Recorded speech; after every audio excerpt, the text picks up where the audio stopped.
I don't want to sound like I'm jumping to conclusions or anything, but this game right next to Ghost of Tsushima might be one of my favorite games for the PS5 of all time. To all the Xbox fanboys out there, I am so deeply sorry you cannot play this greatness right now.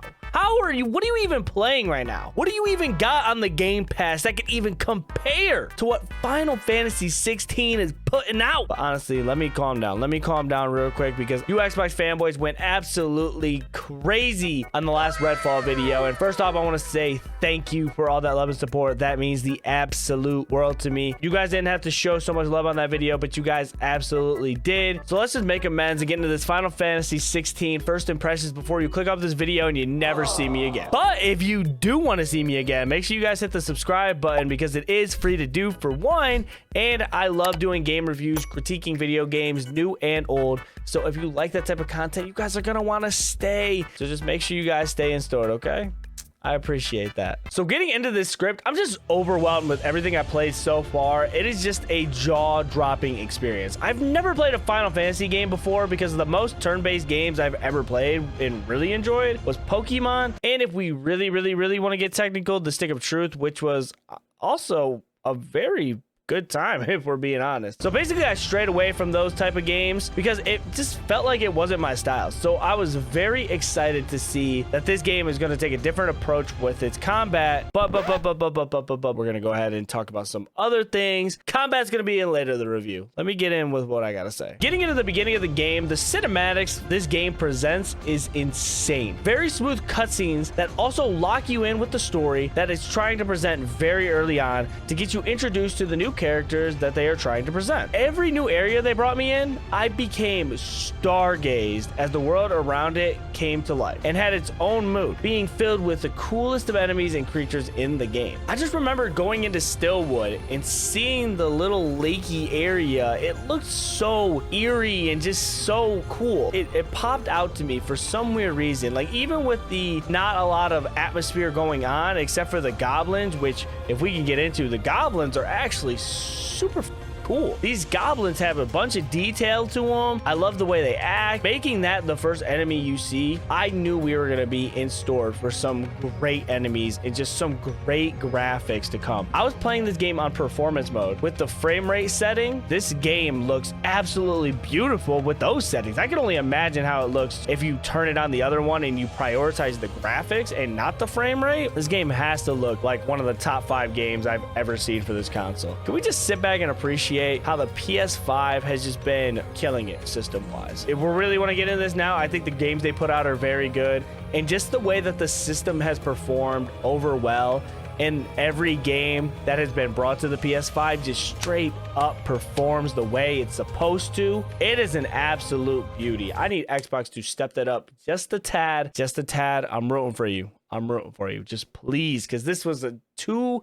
beautiful of an experience that I just want everybody to experience what this system can actually do. But back to the first area, everything just felt great, from the music to the enemies to the area that, like I said, didn't have a lot going on around the world, but it still looked very cool, and the textures and the graphics just stood out. Another thing visually with this game, I will warn you guys, if you guys don't really play those type of games, this is a mature game, and a lot of the visuals and a lot of stuff that goes on in this game could be gruesome and very graphic. Is it weird to say like that's something I kind of liked about the game though, just because it added a different element to it? I just think it's badass that they had a little bit of blood. Every type of combat in this game, you were like, oh, is that weird? Is that a weird reason to say that I like that game? Because every time like somebody would die or something would happen, I just stood there. I was like, ooh, or ah. It's a weird thing to get hyped about, but you don't see that stuff. And that's what the visuals do for this game. It makes it feel like you're watching a movie, like you're watching Game of Thrones. The type of style this game is and the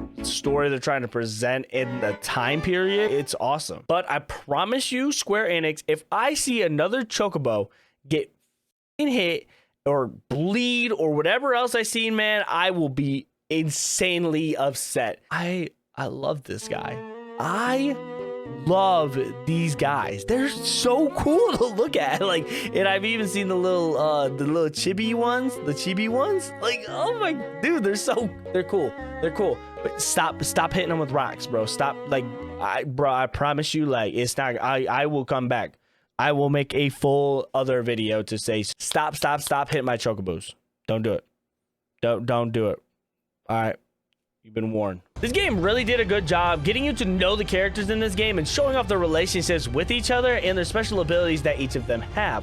Clive is one of my favorites so far. I like the way he holds himself and the fact that everyone treats him as a laughingstock in the beginning of the game, but he's able to step up, take on these goblins, and everybody praises him for it is so very impressive. Joshua has so much potential. He just doesn't know it yet, but I love his desperation to be better and stronger and not let his brother and his family down. Even all the background characters or just characters around were awesome. That has so much backstory early on, and it's easy to just read and understand how they feel and what is going on. And also, can we get into like another creature that's also best dog? Torgal? Torgal is him. I'm not playing. That's him. That's him. He earned that role. He earned that role. And shout out to Square Enix for letting you pet Torgal because he deserves to be pet. He deserves treats. That's a good boy. And any game that you could pet the dog in or pet the animal in, 10 out of 10 game, stamp of approval, and you guys know it. Getting into the combat of this game that I talked about a little earlier that I pushed to the side was super enjoyable. It didn't feel bland and boring to me. A lot of people were kind of trolling this game on the internet and just saying that it was like a one button masher. All you gotta do is press square and then you're good to go and it's easy to fight, which honestly, I should never believe what I see on the internet anymore, but that's just an absolute troll. I think the combat was super complex and it felt really good. The only thing I would say about the combat before I really get into the positives, the combos could be a little better. After buying some abilities, which I'll let you guys experience for yourself, it seems like it makes it a little bit easier to kind of combo, but if you just go straight from a sword to a fire blast, to call that a combo, it just doesn't feel good. But I like that in this game, they let you have a lot of leeway to be able to, like, I'm gonna jump over here. I could close grounds, or if I hit somebody further away, I could close the gap so much easier. And I thought that mechanic was so cool that a lot of people feel like they might overlook, is being able to close that gap to bring in a little bit closer, to be able to stay consistent and keep a rhythm, and sometimes just kind of stray away from certain enemies in the fight. I love the mini bosses and the bosses in the game. They feel great. Having a little bit more of a challenge. I love those just the fights where it feels like, and I will say in the combat, the only way I can kind of describe it is kind of like that Elden Ring feel, or it's just more of that dodge and weave, and you just kind of get in every now and then to do like little bits of damage here and there. You get a few hits in, you want to step back, and then you want to dodge. And bro, the dodging mechanic in this game, I love it. I love it. They really should give you a little bit more leeway with that dodging. Yes, it is a skill thing, and I think you do get very rewarded when you do a precision dodge, because when you do a precision dodge, then you can hurry up and counter right away. But at the same time, man, you have to be consistent, bro. If you do not time that up perfectly, then it's just a no. It's a no. They're not going to give you that precision dodge, and they're not going to give you the benefits of that. Another thing with the combat that I did really enjoy also is they threw in these cinematic attacks and these cinematic dodges that adds just like a different aerial of boss fights. The way that they had the cinematic, or the way they had the cinematic attacks were awesome. Press a button and correspond, and you get a whole effect, and you get a whole other part to the boss fight that needs to be there, and it adds another layer to that boss fight. I will say right now, if you guys haven't played it, or you guys have played it, these boss fights are like top notch. Like, I could consider these be like Elden Ring tier like type bosses. These are awesome to play. The combat isn't super hard, but I would be aware when you get into those boss fights, you better keep your head on a swivel. Overall, with the few hours I played so far, turning into a huge fan.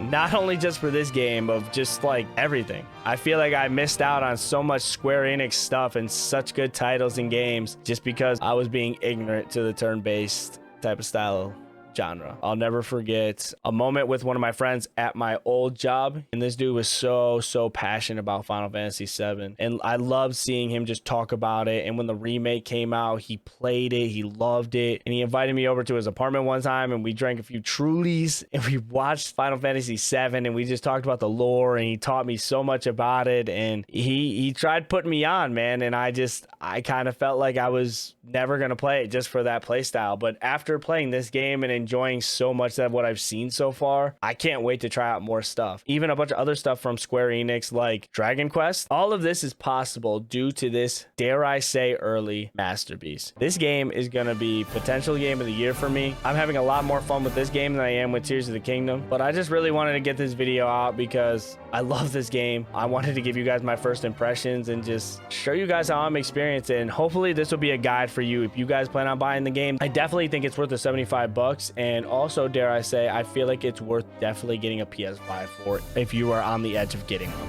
With that being said, this has been my first impressions for Final Fantasy 16, my game of the year. That's a bold prediction. Be safe. Tell someone you love them. If you guys want to catch any of my other content, I'm gonna put up 2 videos right here. I'm gonna put one up right here. Let's say this one is my Redfall video that I talked about earlier. If you guys want to see me test out the new patch and see if Redfall got any better, I did that with a few friends. You guys would like that. And let's say right here, we'll do another review. I'm thinking Tears of the Kingdom. Why not? We'll put that over here. With that being said, thank you guys so much. Like I said, tell someone you love them. We'll catch you guys next video. Don't forget to sub. We're out.